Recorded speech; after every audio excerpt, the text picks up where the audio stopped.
Well, Tori, I promised you a video of this fan, so here it is. My 1989 to 1990 Lasko Model 3713 20-inch box fan with gray blades. Picked this fan up at a flea market for $4.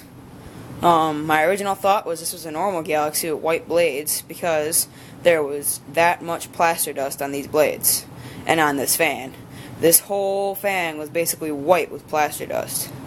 But this thing cleaned up great. This fan is in overall very good condition. It's very near mint. There's no rust in the fan. Still a tiny bit of plaster dust in the bottom that I couldn't get out because I didn't actually strip this fan all the way down to bare, no wires or nothing, and clean out the cabinet. I sort of brushed it out with a paintbrush and vacuumed it. But the grills are in great shape. The back grill's got one little missing slat, and then this one's just got that right there. Other than that, both grills are perfect, so these grills are way better than the grills on my 90 to 91 Galaxy 3713 that I got.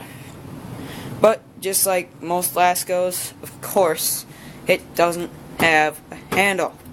The handle was actually in the bottom, strangely in 3 pieces instead of 2. That was kind of interesting, I thought. So yeah, overall this thing's a pretty cool fan, and not all that common to see these gray ones. And Tori, you weren't the only one looking for one of these things. I've been looking for one of these too since I saw it. They made ones with gray blades. I always thought they were very interesting because as a kid I saw lots of the white bladed ones. As a matter of fact, I believe, if I'm not mistaken, we actually used 2 of them in my house. But anyway, that's it for this video. So as usual, thank you guys for watching, and I hope all you guys enjoyed.